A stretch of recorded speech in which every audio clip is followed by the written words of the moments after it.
Selamat pagi anak-anak. Apa kabar anak-anak hari ini? Ya, Ibu Guru harap kalian semuanya dalam keadaan sehat dan baik selalu ya. Nah, sebelum kita memulai pelajaran kita hari ini, ada lebih baiknya kita berdoa terlebih dahulu. Kita akan berdoa doa Salam Maria. Kita angkat tanda kemenangan kita atas nama Bapa, Putra, dan Roh Kudus. Amin. Salam Maria, penuh rahmat, Tuhan sertamu. Terpujilah engkau di antara wanita, dan terpujilah buah tubuhmu Yesus. Santa Maria, Bunda Allah, doakanlah kami yang berdosa ini, sekarang dan waktu kami mati. Amin. Atas nama Bapa, Putra, dan Roh Kudus. Amin. Nah, anak-anak, hari ini pelajaran kita yaitu tentang cara kerja komputer ya. Nah, apa itu cara kerja komputer? Seperti apa? Di sini anak-anak tentu sudah tahu apa itu komputer. Nah, komputer itu sendiri yaitu alat pengolah informasi atau data yang biasa digunakan oleh si pengguna atau brandware-nya ya. Nah, ini gambar komputer dan kita juga sering menggunakan komputer saat praktek gitu. Nah, komputer itu sendiri terdiri atas perangkat keras dan perangkat lunak, dan kesemuanya itu merupakan tidak bisa bekerja sendiri-sendiri, harus ada kerjasamanya seperti itu. Nah, untuk kita menghasilkan suatu informasi. Ada 4 ya, bisa kita lihat. Ada 4 ini cara untuk kerja komputer. Nah, di sini saya akan lihat apa-apa saja. Ada input ya, ada storage, ada processing, kemudian nanti ada output. Nah, cara kerjanya seperti ini. Kita menginput data, kemudian setelah kita input atau bahasa Indonesia itu masukkan, kita memasukkan data ke dalam komputer gitu ya, contohnya misalnya ngetik. Lalu setelah kita masukkan data, nanti ada namanya storage gitu ya. Ini maksud storage ini adalah kita proses penyimpanan data yang tadi sudah kita input. Kemudian setelah disimpan lalu diproses. Nah, data yang sudah dimasukkan ke komputer dan disimpan, lalu langkahnya selanjutnya diproses. Setelah diproses disimpan lagi, kemudian setelah disimpan diproses, selanjutnya nanti ada istilah output ya. Nah, output di sini itu menampilkan hasil akhirnya. Oke, kita akan jelaskan satu-satu ya, apa itu input dan apa saja perangkat-perangkat termasuk perangkat input atau perangkat memasukkan data ini. Oke, next. Nah, input itu tadi sudah Ibu Guru bilang, data masuk ya.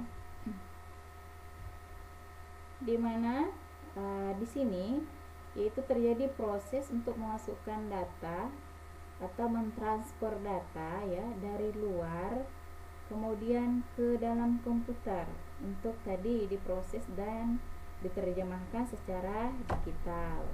Nah, bagaimana caranya surat data itu bisa diterima secara digital? Nah, caranya informasi atau data yang akan kita masukkan itu dapat berupa seperti huruf ya, angka, kemudian nanti ada musik atau gambar. Nah, semua informasi tersebut kemudian dimasukkan melalui perangkat input atau perangkat masukan tadi. Nah, seperti contoh di samping. Nah, ini ya. Ini perangkat komputer yang termasuk ke dalam perangkat input kita masukkan. Contohnya itu ada keyboard.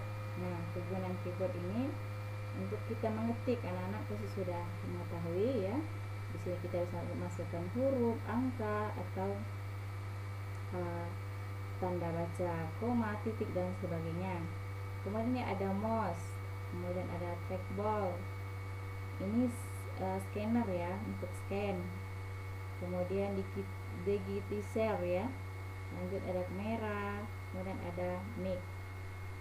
Nah, ini merupakan data masuk atau perangkat masuk. Ingat, kalau anak-anak ditanya apa saja yang dimaksud dengan perangkat input ya, contohnya sebutkan. Salah satunya ya ini, ada keyboard, ada scanner, dan yang lain-lainnya. Oke, next. Sekarang kita akan masuk ke storage ya, atau kita lihat apa itu storage. Nah, kita lihat ini adalah untuk menyimpan data. Tadi data yang udah kita masukkan ke dalam suatu komputer. Nah, akan disimpan oleh komputernya atau prosesornya gitu ya. Nah, datanya itu disimpan, kemudian kemudian dimasukkan ke komputer seperti itu. Nah, dalam penyimpanan itu sendiri itu ada dua ya. Untuk dalam penyimpanan datanya itu ada data primer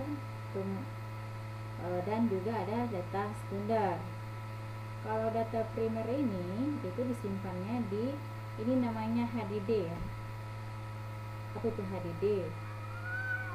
Hard disk drive ya. Itu kegunaannya untuk menyimpan data sekunder di komputer. Nah, selanjutnya ini ada memori. Memori ini untuk menyimpan data sekunder ya. Menyimpan data sekunder di komputer. Nah, selanjutnya oke, yang ini untuk primer ya, yang ini tadi untuk sekunder. Next. Nah, di sini ada, kita jelaskan ke processing. Tadi setelah dimasukkan, disimpan, kemudian akan diproses.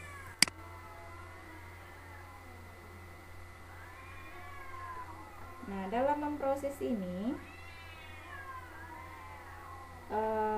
tadi data yang sudah kita masukkan kemudian disimpan, selanjutnya datanya diproses. Data atau informasi yang sudah dimasukkan tadi disimpan di dalam komputer.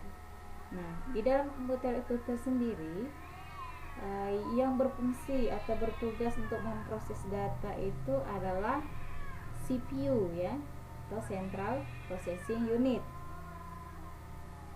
Bisa anak-anak lihat CPU itu, ini gambar CPU berupa di dalamnya ya, ini bagian dalam. Next. Nah, ini CPU yang bagian luar. Bagian luarnya seperti ini. Nah, CPU itu sendiri biasa juga dikenal dengan istilah otak daripada komputer ya, karena di CPU ini menjalankan semua perintah yang ada di komputer. Itu. Oke, next. Yang terakhir yaitu output ya. Tadi setelah diproses kemudian kita akan menampilkan hasil atau output. Output ini adalah merupakan perangkat luar yang digunakan untuk menampilkan atau menerjemahkan data yang keluar dari mikroprosesor komputer ya. Nah, seperti apa perangkat output tersebut? Nah, lihat seperti ini. Anak-anak lihat ada webcam, kemudian ada speaker, monitor, printer ya, ada headphone, kemudian ada mikrofon seperti itu. Nah, Kalau pada printer hasil outputnya yaitu yang bisa kita cetak ya atau kita print. Misalnya kalian mencetak tugas dari Bapak Ibu guru, ini itu merupakan hasil daripada output perangkat komputer seperti itu. Nah, next. Oke, anak-anak, materi kita hari ini sampai di sini. Ibu guru harap ilmunya dapat berguna dan manfaat untuk anak-anak semuanya. Pesan ibu, jangan lupa di rumah cuci tangan, kemudian menggunakan masker dan jaga jarak ya jika keluar rumah. Akhir kata, ibu guru akhiri selamat pagi dan salam sejahtera untuk kita semua, dan kita akhiri dengan doa salam Maria. Kita angkat tanda kemenangan atas nama Bapa, Putra, dan Roh Kudus. Amin. Salam Maria, penuh rahmat, Tuhan sertamu, terpujilah engkau di antara wanita, dan terpujilah buah tubuhmu Yesus. Santa Maria, Bunda Allah, doakanlah kami yang berdosa ini sekarang dan waktu kami mati. Amin. Selamat pagi.